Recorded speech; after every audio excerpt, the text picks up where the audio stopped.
Assalamualaikum warahmatullahi wabarakatuh. Perkenalkan, nama saya Maisa Hena Hardianti dari Prodi D3 Keperawatan tingkat 1. Di sini saya akan menjelaskan tentang anatomi fisiologi sistem kardiovaskular. Yang pertama, saya akan menjelaskan tentang anatomi kardiovaskular, yang kedua tentang fisiologi kardiovaskular, yang ketiga tentang komponen darah, dan yang keempat yaitu tentang kelistrikan jantung. Sebelum lebih dalam membahas tentang anatomi dan fisiologi sistem kardiovaskular, kita harus mengetahui dulu apa itu jantung. Jantung itu adalah organ yang berfungsi sebagai pemompa darah secara sirkuler untuk memenuhi kebutuhan oksigen dan nutrisi ke seluruh tubuh. Terletak satu jari dari bidang median dan mempunyai ukuran sebesar kepala tangan manusia dan mempunyai berat sekitar 200 sampai 425 gram. Yang pertama, kita akan membahas tentang anatomi jantung. Di jantung terbagi menjadi 4 bagian. Yang pertama ada atrium dextra yang terletak di bagian atas kanan jantung. Kedua, atrium sinistra yang mempunyai letak di bagian atas kiri jantung. Ketiga, ventricle dextra terletak di bagian bawah kanan jantung. Dan yang terakhir ada ventricle sinistra yang terletak di bagian bawah kiri jantung. Jantung juga memiliki beberapa lapisan. Lapisan yang pertama atau yang paling luar yaitu perikardium yang bersentuhan langsung dengan dada. Yang kedua ada lapisan tengah jantung atau disebut miokardium, dan yang terakhir ada lapisan dalam jantung yang bersentuhan langsung dengan darah disebut endokardium. Dan yang terakhir dari anatomi jantung yaitu katup jantung. Jantung memiliki 3 katup. Yang pertama ada katup tricuspidalis yang terletak di antara atrium dextra dan ventricle dextra. Yang kedua ada katup medialis yang terletak di antara ventricle sinistra dan aorta. Dan yang terakhir ada katup bicuspidalis yang terletak di antara atrium sinistra dan ventricle sinistra. Selanjutnya kita membahas tentang fisiologi jantung. Yang pertama ada sistem peredaran darah.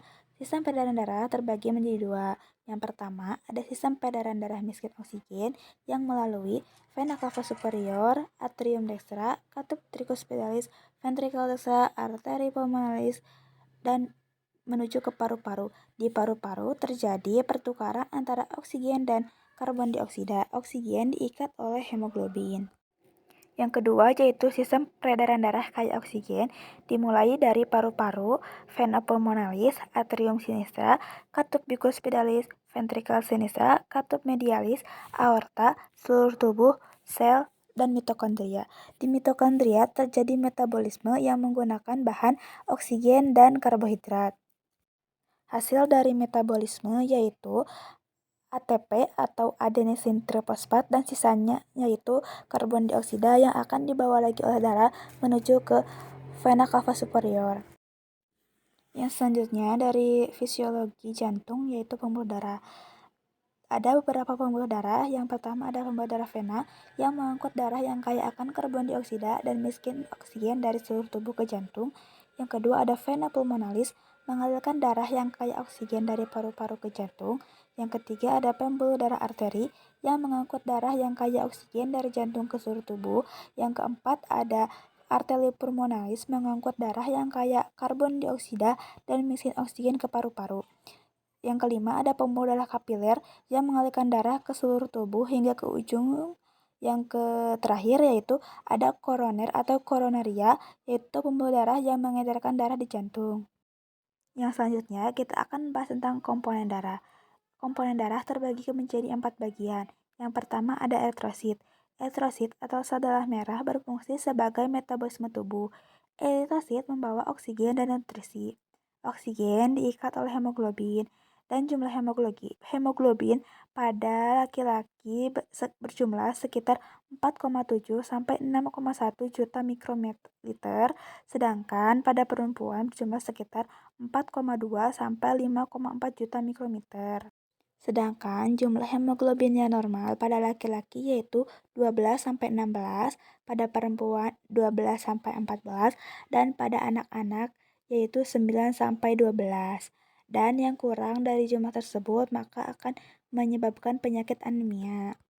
Yang kedua ada leukosit atau sel darah putih yang berfungsi sebagai sistem pertahanan tubuh yang jumlahnya sekitar 5.000 sampai 10.000. Yang ketiga ada trombosit atau keping darah yang berperan dalam trombokinase atau pembukaan darah.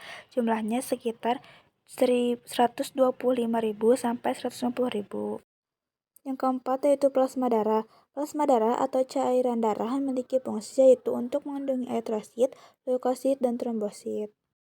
Yang terakhir yaitu tentang kelistrikan jantung. Yang pertama ada SNA, sinus nodus atrium atau S-anode yang merupakan sumber listrik jantung. Terletak di atrium. Yang kedua ada AV node yang terletak di antara atrium dan ventrikel yang berfungsi sebagai untuk menyebarkan listrik melalui saluran Purkinje. Yang ketiga ada kontraksi yaitu memompa darah ke seluruh tubuh.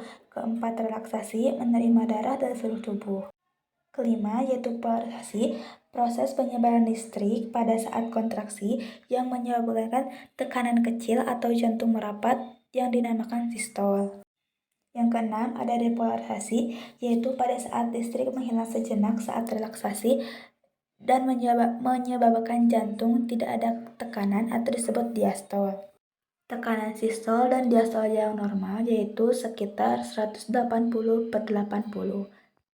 Yang terakhir ada elektrolit, yaitu cairan yang mengalirkan elektron dan proton.